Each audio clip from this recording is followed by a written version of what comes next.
दोस्तों नमस्कार, मैं शोभित मिश्रा स्वागत करता हूं आप सभी का अपने चैनल यूनिक सॉल्यूशन में। आज विज्ञान के अंतर्गत भौतिक विज्ञान में हम लोग अपवर्तन पढ़ रहे थे और उसी अपवर्तन की बहुत दिलचस्प घटना पूर्ण आंतरिक परावर्तन को आज देखते हैं। पूर्ण आंतरिक परावर्तन को समझने के लिए आपको अपवर्तन के पिछले वीडियो को पहले देख लेना चाहिए और अपवर्तन घटना को भली बात समझ लेना चाहिए। तो मैं आपको सलाह दूंगा कि अगर आपने उन वीडियो को नहीं देखा है तो आप उनको अवश्य देखें, उसके बाद इस वीडियो को देखें। चलिए प्रारंभ करने से पहले आप वीडियो को लाइक, शेयर और सब्सक्राइब कर लें, जिससे हमारे चैनल की नोटिफिकेशन आपको प्राप्त हो सके। तो चलिए आइए प्रारंभ करते हैं। पूर्ण आंतरिक परावर्तन। पूर्ण आंतरिक परावर्तन टोटल इंटरनल रिफ्लेक्शन को समझने के लिए आपको पहले एक फार्मूला आपको समझ लेना चाहिए। जब मैंने पिछले वीडियो में अपवर्तन के वीडियो में चर्चा की थी कि अगर कोई प्रकाश की किरण, यह मान लीजिए कि यह हमारा कोई पृष्ठ है और इस पृष्ठ से इधर एक माध्यम 1 है और इस पृष्ठ के दूसरी तरफ माध्यम 2 है और यह पृष्ठ इन दोनों माध्यमों को अलग करता है और यह प्रकाश की किरण हमारी इस तरीके से इस पर आपतित हुई, यह आपतन बिंदु है और यह आपतन बिंदु पर अभिलंब हो गया। अब मान लीजिए कि यह हमारा विरल माध्यम है और यह हमारा सघन माध्यम है। तो जब प्रकाश की किरण विरल से सघन में जाएगी तो आपने अपवर्तन के वीडियो में देखा था कि यह अभिलंब की तरफ झुक जाएगी। इस पे ज्यादा मेरा चर्चा करना कोई उद्देश्य नहीं है, आप बस इतना ध्यान रख लें कि इस माध्यम का अपवर्तनांक मान लें आप N1 है। अपवर्तनांक को स्नेल के नियम से हम लोगों ने समझा था क्या होता है। माध्यम 1 का अपवर्तनांक N1 है और माध्यम 2 का अपवर्तनांक N2 है। तब हम लोगों ने स्नेल के दूसरे नियम में पढ़ा था कि 1N2 is equal to sine i upon sine r. यह चीज हम लोगों ने पढ़ी थी, sine i upon sine r. I क्या था? आई यह कोण था जो कि आपतन कोण बोला गया था। आर क्या है? अपवर्तन कोण है, एंगल ऑफ रिफ्लेक्शन है।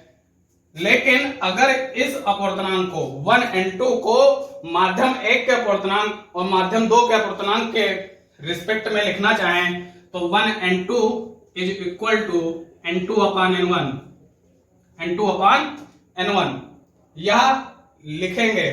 1N2 is equal to N2 upon N1। 1N2 का मतलब दूसरे माध्यम का अपवर्तनांक पहले माध्यम के सापेक्ष। 1N2 का मतलब दूसरे माध्यम का अपवर्तनांक पहले माध्यम के सापेक्ष। तो 1N2 is equal to N2 upon N1। N2 का मतलब हुआ दूसरे माध्यम का अपवर्तनांक और N1 का मतलब हुआ पहले माध्यम का अपवर्तनांक। अब आप मुझसे एक बात यह भी पूछ सकते हैं कि आखिर दूसरे माध्यम का अपवर्तनांक किसके सापेक्ष लेंगे और पहले माध्यम का अपवर्तनांक किसके सापेक्ष लेंगे। जैसा कि हमने इसके फार्मूले में दूसरे माध्यम का अपवर्तनांक पहले माध्यम के सापेक्ष लेंगे। तो जब सापेक्ष में कोई चीज ना लिखी हो तो वहां पर वायु माना जाता है। ये मैंने वायु के लिए ए लिख दिया है, एयर, और ये भी मैंने ए लिख दिया है। इसका मतलब दूसरे माध्यम का अपवर्तनांक वायु के सापेक्ष लिया जाएगा, पहले माध्यम का अपवर्तनांक वायु के सापेक्ष लिया जाएगा। तो इसलिए वायु को सापेक्ष लिखते समय वायु को दर्शाया नहीं जाता है। आप केवल इतना ध्यान रख लें कि 1N2 is equal to N2 upon N1। और इसी तरीके से अगर 2N1 लिखना चाहें तो इसको हम लोग लिख सकते हैं N1 upon N2। 2N1 is equal to N1 upon N2। क्या आप इन दोनों चीजों को देखकर क्या कोई रिजल्ट निकाल पा रहे हैं? आप बिल्कुल देख पा रहे होंगे, जो 1N2 है वह 2N1 का उल्टा है। 1N2 जो है वह 2N1 का उल्टा है, रिवर्स है। अब आप मुझसे उत्सुकता पूर्वक यह पूछ सकते हैं कि यह हम लोग क्यों सीख रहे हैं। तो इसकी आवश्यकता हमको पूर्ण आंतरिक परावर्तन को समझने के लिए आगे जरूरत पड़ेगी, इसलिए मैंने आपको वीडियो के प्रारंभ में ही इससे परिचित करा दिया। अब समझते हैं कि आखिर पूर्ण आंतरिक परावर्तन क्या है। तो मान लीजिए कि हमारा यहाँ कोई एक पृष्ठ है। इस पृष्ठ के द्वारा हम लोग यहां पर माध्यम मान लेंगे कि यह माध्यम वायु है और यह माध्यम कांच है। पूर्ण आंतरिक परावर्तन होने के लिए एक शर्त है कि प्रकाश की किरण सघन से विरल में जाए। तो वायु और कांच में हमारी कांच जो है वह सघन होगी और जो वायु है वह हमारी विरल होगी। अब आंतरिक परावर्तन के लिए शर्त क्या है कि प्रकाश की किरण सघन से विरल में जाए। हमने मान लिया कि प्रकाश की किरण कोई एक सघन माध्यम में इस तरीके से आपतित इस पृष्ठ पर होती है। अब जिस पृष्ठ पर आपतित हुई उसको उसके आपतन बिंदु पर हमने एक अभिलंब खींच दिया, तो यह हमारा कौन सा कोण हो जाएगा? आपतन कोण। आई अब ध्यान कर लीजिए, पहले वाले वीडियो में हम लोगों ने देखा था कि अगर प्रकाश की किरण सघन से विरल माध्यम में जाएगी तो वह अभिलंब से दूर हटेगी। यह जो प्रकाश की किरण है यह अभिलंब से दूर हट जाएगी। तब यह जो कोण बनेगा यह अपवर्तन कोण है, एंगल ऑफ रिफ्रैक्शन है। तो इस तरीके से हम लोगों ने देखा कि इसकी शर्त क्या है पूर्ण आंतरिक परावर्तन होने के लिए? प्रकाश की किरण सघन से विरल में जाना चाहिए। अब जो पूर्ण आंतरिक परावर्तन है उसको प्रारंभ करते हैं कि अगर इस सघन से विरल में जाते समय प्रकाश की किरण का सघन से विरल में जाते समय इस आपतन कोण को बढ़ाते जाएं। प्रकाश की किरण को जब सघन से विरल में जा रही है तब इस आपतन कोण को बढ़ाते जाएं। कहने का मतलब है कि इस तरीके से हमने आपतन कोण को बढ़ा दिया। अब देखिए यह कोण आई था, अब इस समय यह कोण है आई, यह कोण आई है। अब अगर इस आपतन कोण को बढ़ाते जाएंगे तो क्या, अगर मान लीजिए यह कोई डंडी है और यह कोई डंडी है, इस डंडी को पकड़कर हम खींचकर इधर लाते जाएं तो क्या यह डंडी नीचे नहीं आती जाएगी? बिल्कुल आएगी। तो यह जो डंडी होगी यह इधर आती जाएगी। तो कहने का मतलब यह है, अब इस स्थिति में जो कोण आर है यह हो जाएगा। तो कहने का मतलब यह है कि अगर प्रकाश की किरण सघन से विरल में जा रही हो तब ऐसी दशा में जो प्रकाश की किरण होगी अभिलंब से दूर हटेगी और आपतन कोण का मान बढ़ाते रहने पर अपवर्तन कोण का मान बढ़ता रहता है। और एक ऐसी स्थिति जिसमें एक विशेष आपतन कोण के लिए, अब मान लीजिए कि हमने इस कोण को और बढ़ा दिया, तब यह प्रकाश की किरण के लिए अपवर्तन कोण का मान, अब प्रकाश की किरण जो होगी वह इस पृष्ठ के समानांतर हो गई। जो अपवर्तित किरण है इस पृष्ठ के समानांतर हो गई। अब जो आपतन कोण है वह यह है, अब जो आपतन कोण है वह यह आपतन कोण है। और आप देखेंगे कि अब जो अपवर्तन कोण है वह 90 डिग्री हो चुका है। अब यह जो अपवर्तन कोण है यह 90 डिग्री हो चुका है।